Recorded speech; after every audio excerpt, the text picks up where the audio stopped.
Pemirsa, pasien COVID-19 yang terus berdatangan ke RSDC Wisma Atlet Kemayoran, Jakarta Pusat menyebabkan para tenaga medis kewalahan. Pihak rumah sakit menyebut setiap dokter harus siaga melayani pasien dari 4 lantai sekaligus. Untuk mengetahui situasi terkini, kami langsung bergabung bersama dengan Marcelina Tumundo langsung dari Wisma Atlet Kemayoran, Jakarta. Marcelina, apakah sudah ada upaya untuk menambah tenaga medis untuk melayani pasien di Wisma Atlet? Zakia, pihak rumah sakit terakhir menyatakan bahwa sudah mengajukan penambahan tenaga medis untuk bertugas di Wisma Atlet Kemayoran dan juga Wisma Atlet Pademangan. Tepatnya diajukan penambahan 150 orang dokter dan 400 perawat.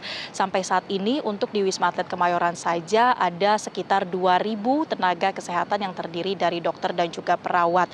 Namun dengan semakin bertambahnya jumlah pasien di RSDC Wisma Atlet Kemayoran ini dan sebelumnya pihak rumah sakit juga telah menambah kapasitas yang sebelumnya hanya dapat menampung total 5.900 pasien dan sekarang bisa menampung sampai 7.300 pasien. Ini artinya seharusnya ada tambahan tenaga kesehatan untuk dapat melayani adanya tambahan kapasitas pasien tersebut. Akan tetapi situasi ini disebutkan oleh pihak rumah sakit sebagai situasi yang extraordinary atau yang cukup luar biasa karena sebelumnya setiap satu dokter jaga hanya bertanggung jawab untuk bersiaga melayani pasien dari 2 lantai sekaligus. Namun dalam situasi seperti ini dengan bed occupancy rate yang sudah mencapai 81,55%, maka setiap satu dokter jaga ini harus bersiaga dan bertanggung jawab atas pasien dari 4 lantai sekaligus. Terkait dengan pengajuan tambahan jumlah tenaga medis ini memang belum ada kepastian dari pihak Kementerian Kesehatan kapan tambahan ini bisa diberikan khususnya untuk rumah sakit darurat COVID-19. Namun dari pihak RSDC sendiri berharap bahwa dalam beberapa waktu ke depan dapat dilakukan penambahan ini dan nantinya penambahan tenaga kesehatan akan ditugaskan baik di Wisma Atlet Kemayoran dan juga Wisma Atlet Pademangan Tower 8 yang baru saja dibuka pada hari Kamis kemarin. Kemudian terkait dengan jumlah pasien sampai dengan saat ini, tepatnya dari data pagi tadi yang kami dapatkan di Wisma Atlet Kemayoran ada sebanyak 6.030 pasien yang mana pihak Wisma Atlet Kemayoran menerima pasien dengan kriteria gejala ringan dengan komorbid sampai gejala sedang. Kemudian terkait dengan bed occupancy rate ini sudah mencapai 81,55% atau artinya tersisa hanya 1.364 bed untuk melayani pasien di Wisma Atlet Kemayoran.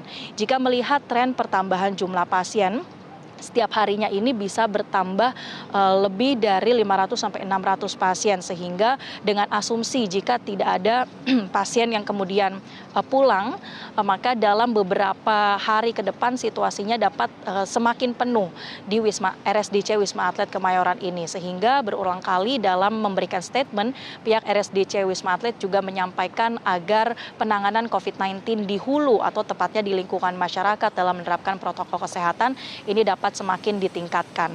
Kemudian melihat situasi di DKI Jakarta saat ini, kasus aktif di DKI Jakarta saja per hari ini berdasarkan update dari corona.jakarta.go.id ada sebanyak 24.511 kasus aktif. Untuk menangani situasi pandemi saat ini, pihak pemerintah Provinsi DKI Jakarta juga sudah mengeluarkan pernyataan yakni untuk meningkatkan kedisiplinan protokol kesehatan dengan menggelar operasi PPKM dan memastikan agar aktivitas masyarakat berakhir pada jam 9 malam, terutama untuk di tempat-tempat yang non-esensial seperti di pusat perbelanjaan, restoran, ataupun kafe. Kemudian di akhir pekan, pemerintah setempat juga mengimbau agar masyarakat ini tidak beraktivitas di luar rumah dan memanfaatkan akhir pekan ini untuk beristirahat di rumah saja. Kemudian juga terus mengingatkan agar kapasitas tempat-tempat umum dibatasi sesuai dengan aturan PPKM Mikro yaitu 50%. Untuk sementara demikian, Zakia, kembali ke Anda di studio. Baik, Marcelina Tumundo, terima kasih atas laporan Anda.